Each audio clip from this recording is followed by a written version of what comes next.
Hello and welcome to this ONDR Modurol video, XK8 Racing Bracing.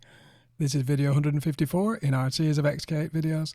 In this video we're going to look at the torsional stiffness, or how people have attempted to improve the torsional stiffness of Jaguar XK8s. First of all, can you actually strengthen your Jaguar XK8? By that I mean the 1996 to 2006 X100 version. Well, you can with the help of ultra racing strut braces. They do a series of structural bracing on the vehicle. There are also a lot of standard structural bracing already on Jaguar X100s, XK8s. And in this video, we're going to try and attempt to show all the sort of things that are on offer.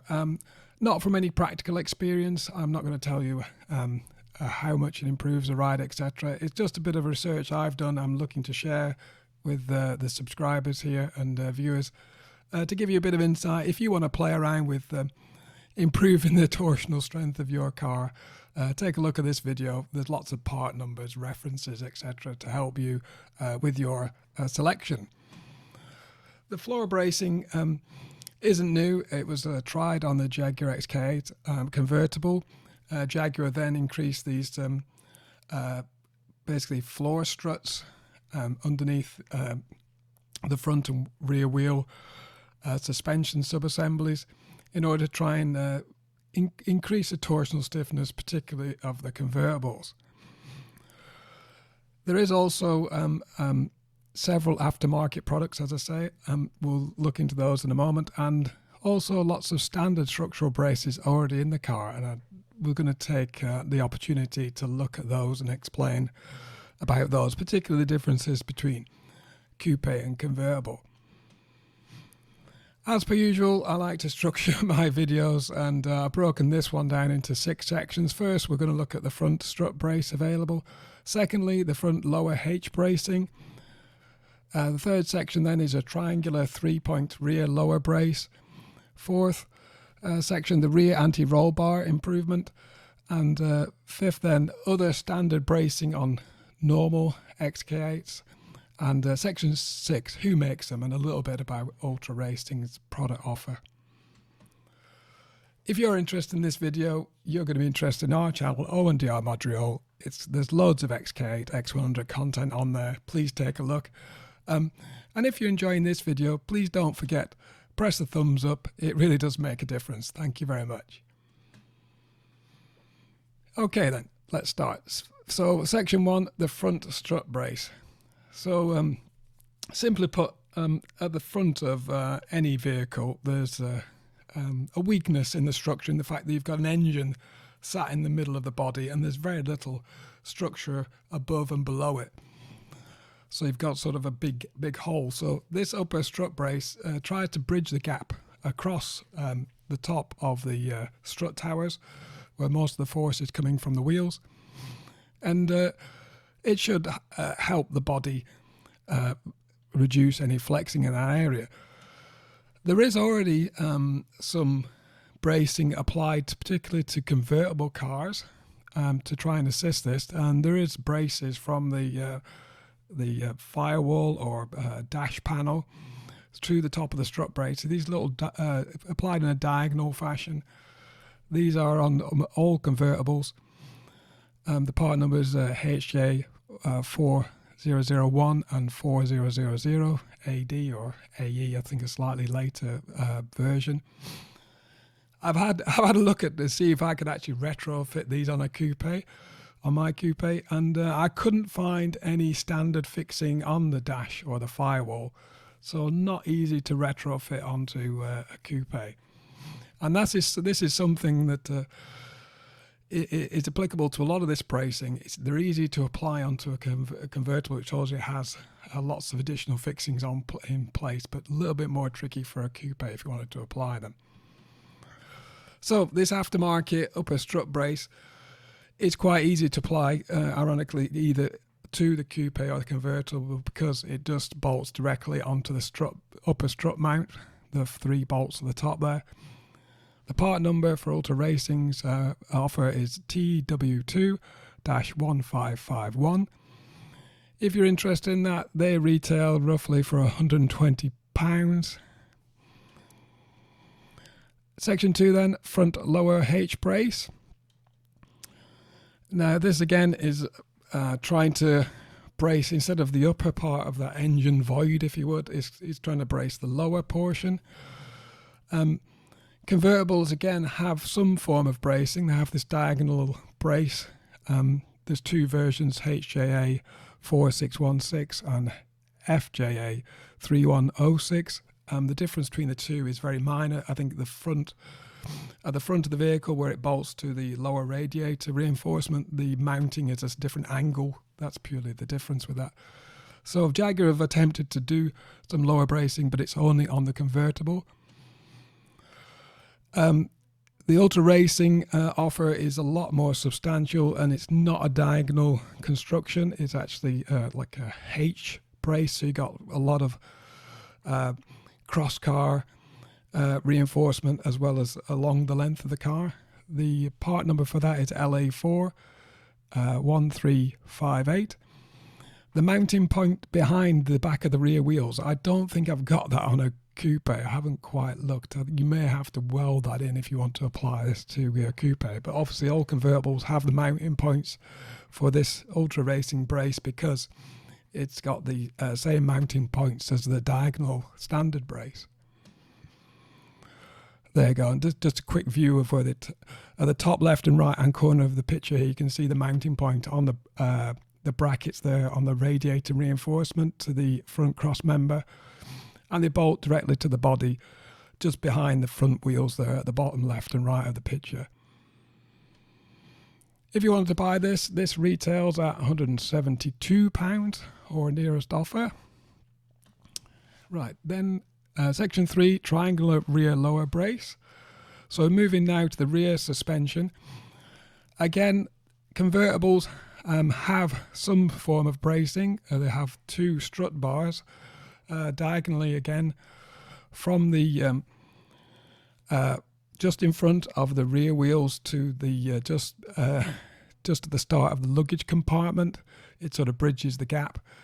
The part numbers for those are HJA 4621AC. Now, to try and understand why Jaguar have done that, it's only for the convertible, but there might be some benefit of doing it with a coupe. The body structure around the back wheels, is quite a big void. I can try to show in yellow, this yellow box here. The rear suspension is a massive subassembly which needs a big opening in the body to allow it to fit underneath.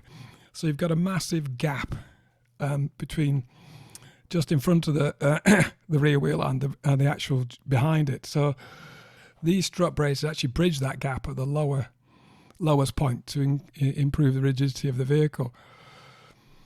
As you can see here, the improvement with the Ultra Racing offer is there actually is a cross-car link to form a full triangle instead of just the diagonal parts. But the mounting points are identical to the convertible.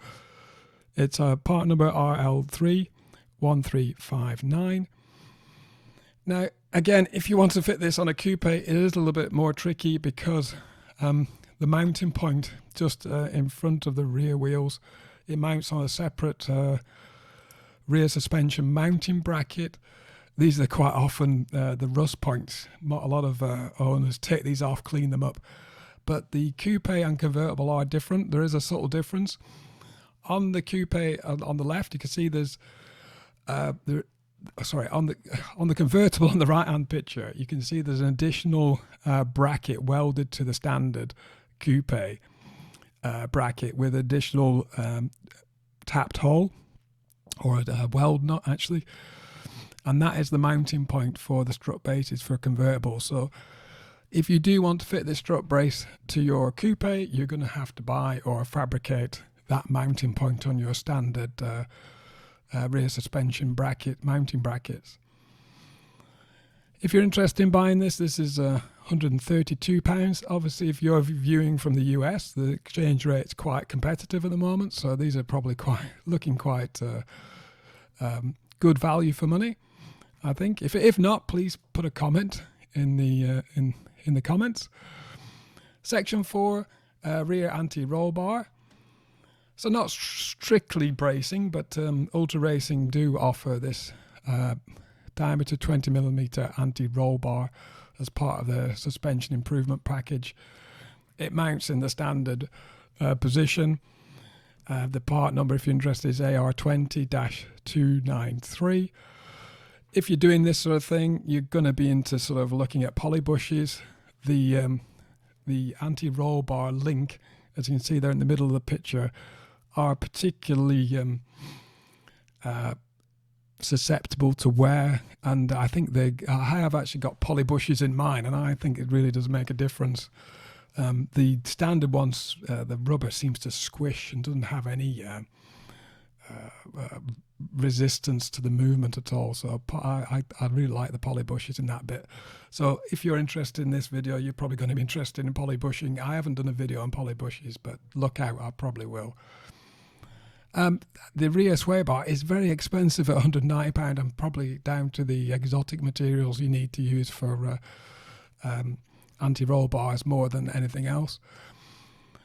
Section 5 then, other standard bracing. So what sort of bracing do you have on your car without actually spending all this money for more reinforced ones? So before we get into that, none of these aftermarket braces really address the problem with the fact the convertible has this big gap where the doors basically weaken the structure. It's got no convertible, it's got no sort of roof structure to give it more strength. However, Jaguar has tried to add reinforcements in this area to try and improve this. Obviously, sills are reinforced, but there's also, from model year 1999 onwards, there was a BC post brace put in the car, part number HJD 4251 and 4250, depending on the left and right hand side of the vehicle, and that actually braces the B and C post to try and stop the car flexing, and probably improves side impact crash.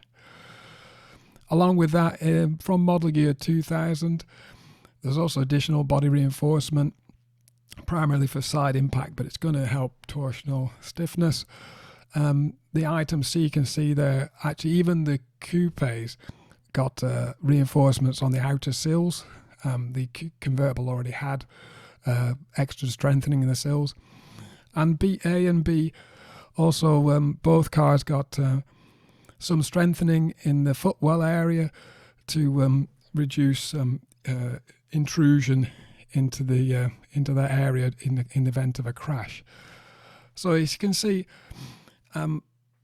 probably the subject of a separate video. I've done some model year videos if you want to take a look at that. But one thing that comes across as the cars get older or get developed from the start in 1996 to eventually in 2005, the safety of the cars is steadily improved with these sort of very subtle added measures. Something you don't actually see, it's all underbody, but believe it or not, 2005 cars are a lot safer than 1996 cars because of all these things. Anyway, we digress. So section 6, who makes these ultra brace? Well, ultra bracing actually is a Malaysian company. It's manufacturing lots of these racing braces for lots of the current production model cars. They pride themselves in being not just sort of a cheap and cheerful sort of cosmetic brace, but being non-adjustable and actually being very rigid and giving better safety and better driving feedback. You can see here basically where they're comparing their braces to cheap inferior braces. One thing that does come across is that with the professionals, every product they make is actually got a serial number so they can trace back when it was made and whatever. So those little touches do make a difference. It isn't just a cheap knockoff thing that's got no traceability. If you're interested in buying some, there's lots of UK local dealers. You can actually buy them online. You can buy them from the ultraracingshop.com, or you can buy them from turbozentrum.co.uk or Turbozentrum DE, the German version. Obviously, I think they ship worldwide, so if you're in the US or in Europe, I'm sure they'll post them to you for some small additional cost. So there you go, a bit about bracing of Jaguar XK8 XKRs. If you're interested in that, there is also a video I did previously about rollover hoops. It's not strictly bracing, but it does help you in the event of a rollover in your convertible. It strengthens the rear of the car behind the back seats, and obviously stops you being crushed. Thank you very much for watching. Please like, comment, share and subscribe if you'd like to see more XK videos.